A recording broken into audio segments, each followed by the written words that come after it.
তো আজকে আমি ফাইনালি তোমাদেরকে বলে দিলাম যে আমাদের টুইন বেবি না সিঙ্গেল বেবি। হ্যালো এভরিওয়ান, আশা করছি সবাই খুব ভালো আছো। তোমাদের ভালোবাসা ও আশীর্বাদে আমি আমার পুচু সোনা দুজনেই কিন্তু অনেক ভালো আছি। এই ভিডিওগুলো শুধুমাত্র স্মৃতিবন্দি করে রাখবো বলেই ক্যাপচার করেছিলাম। কেন বলো তো, তখন আমার শরীর একদমই ভালো যেত না।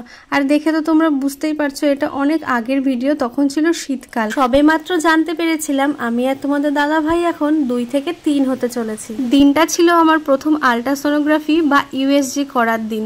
মনে ছিল প্রচুর ভয় আর মাথায় ছিল অনেক চিন্তা। এই নিয়েই চলে গিয়েছিলাম সেন্ট্রাল নার্সিং হোমে। আর আমার জীবনে প্রথম আমি সেন্ট্রাল নার্সিং হোমে গেলাম, কারণ আগে আমার কখনো সেরকমভাবে প্রয়োজনই পড়েনি। আর প্রচুর টেনশন করছিলাম আমি আর তোমাদের দাদাভাই দুজনে মিলে যে কি বলবে, কি হবে এরকম। কিন্তু অনেকটা আনন্দও হচ্ছিল সাথে, যে প্রথমবার আমরা আমাদের পুচু সোনাকে দেখতে পাবো। কিন্তু কি বলো তো, আমি যখন ভেতরে গেলাম আল্ট্রাসোনোগ্রাফি করাতে, তো দেখতে দেয়নি আমাকে স্ক্রিনে, বললো রিপোর্টেই যা আসবে তখনই একবারে দেখতে। তো তারপর থেকে শুরু হয়ে গিয়েছে আমার একরাশ ফল খাওয়া। আর এই যে চলে এসেছি ফলের দোকানে, ফল কিনে নিয়ে বাড়ি যাব। আর হ্যাঁ, রিপোর্টে কি আসলো সেটা তোমরা দেখতে থাকো। তো যেদিন আমি প্রথম আমার ইউএসজি করতে গিয়েছিলাম তখন তো শরীরটা খুব একটা ভালো ছিল না। আর তখন না আমি খুবই নার্ভাস ছিলাম যে কি হয় না হয় প্রত্যেকটা বিষয় নিয়ে। এখনো আছে যদিও, এখনো প্রত্যেকটা দিন গেলেই মনে হয় সকাল রাত যে কখন কি হয়, সবকিছু যেন ভালো থাকে এরকম মনে হয়। আর তখন না সেরকম ভাবে ব্লগই করিনি, যে ব্লগ করি, ইচ্ছেই করতো না, শরীরও ভালো লাগতো না, আর তার মধ্যে টেনশন কাজ করতো। তো যেটুকু আমি ক্লিপ নিয়ে রেখেছিলাম সেই দিনকার, যেদিন প্রথম আমি ইউএসজি করতে যাই, দেখতেই পেয়েছে তোমরা অনেক আগেকার, কিন্তু ওটা সেই শীতকালের। সেই জন্য আমি সোয়েটার পরে, তোমাদের দাদাভাই জ্যাকেট পরে ওরকম ভাবে গেছিলাম সেদিনকে। তো ভয় তো ছিলই মনে, অনেক অনেক ভয়, বাট তার থেকে আনন্দও একটা হচ্ছিল যে সেদিনকার আমি প্রথম যখন আমি ভেতরে ছিলাম আর কি, প্রথম না একটা হার্টবিট শুনতে পেয়েছিলাম। তো সেই ফিলিংসটা সত্যি অন্যরকম ছিল। তারপর তো পরের দিনই দিয়ে দিয়েছিল আমাকে রিপোর্টটা সকাল 11টার মধ্যেই। ওই রিপোর্টটা ছিল, সাথে আরো কিছু ব্লাড টেস্ট করতে দিয়েছিল, অনেক কিছু ছিল। ফার্স্ট এক্সপিরিয়েন্স ছিল ওটা আমার, প্রথম জীবনের ইউএসজি।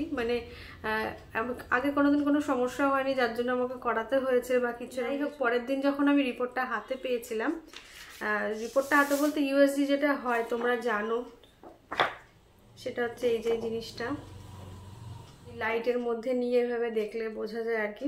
তো প্রথম আমি যখন এটা হাতে পেয়েছিলাম এই জিনিসটা, তো তখন আমি জানি যে আমাদের পুচু সোনা একদমই ওর তখন কিছুই হয়নি, জাস্ট একটা অংশ, ওর একটা অংশ মাত্র হয়েছে আমার শরীরের মধ্যে। কিন্তু কি যে বলবো, এই ফিলিংসটা প্রথমবার আমরা বুঝতে তো পারছি যে হ্যাঁ এটাই আমাদের সন্তান। তো প্রথমবার সেটা দেখতে পেয়েছিলাম।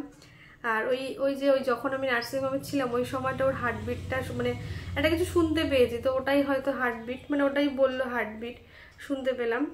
আর এই যে এই রিপোর্টটা হাতে পাওয়ার পরে যখন ওকে দেখেছি যে হ্যাঁ এইটাই আমাদের দুজনের একটা কি বলবো একটা অংশ, আমাদের সন্তান। তো অন্যরকমই একটা লাগছিল যে প্রথমবার আমরা ওকে দেখলাম, যে হ্যাঁ এইভাবেই এরকম ভাবে আস্তে আস্তে আমাদের মধ্যে বড় আমাদের বলছি আমার মধ্যে বড় হবে। তো সেটা একটা অন্যরকমই। সত্যি যারা মা হয়েছো বা মা হতে চলেছো জিনিসটা তারাই বুঝবে। আর আমার প্রথম ইউএসজির পরে কিন্তু আমি জানতে পেরেছিলাম যে আমাদের টুইন নয়, আমাদের সিঙ্গেল বেবি। তো আর এই রিপোর্টটা আমি যখন প্রথম হাতে পেয়েছিলাম না, তখন অনেক কিছু মনে হচ্ছিল। তো প্রথমে তো দেখে এত এত এত খুশি হয়েছে যে বারবারই বলছি যে প্রথমবার আমি আমার সন্তানকে দেখছি, যে আমি আমার মধ্যে কাউকে বড় করতে চলেছি। আর তারপর আর একটা জিনিস মনে হচ্ছিল যে অনেকেরই মনে হতো যে আমার বিয়ের যেহেতু 3 বছর হয়ে গিয়েছে, আমি কেন আমার বেবি হচ্ছে না বা কি সমস্যা। অনেকে জিজ্ঞেস করতো যে আমি ডাক্তার দেখাচ্ছি কিনা এরকম কিছু। তো দেখো আমি আবারও বলছি আমার ওরকম কোনো সমস্যাই হয়নি। কেন কি আমি নিজে কোনোদিনও সেরকম প্ল্যানিং করিনি আগে, বা আমরা সেরকম ভাবিনি যে হ্যাঁ এখনই আমি কনসিভ করব, আমরা এখনই প্যারেন্টস হতে চাই এরকম কিছু। তো কিন্তু তবুও মনে হতো যে সবাই কিরকম ভাবছে, মনে হয় আমার কোনো সমস্যা এরকম কিছু। তো যাই হোক, এটা পেয়ে আমি এতটা এতটা এতটা খুশি, কি বলবো। আমি আমার ফিলিংসটা আমি বোঝাতেই পারবো না যে আমি এটা দেখে কতটা খুশি হয়েছিলাম। তো সব কিছু একদমই নর্মাল ছিল, যা যা হয়।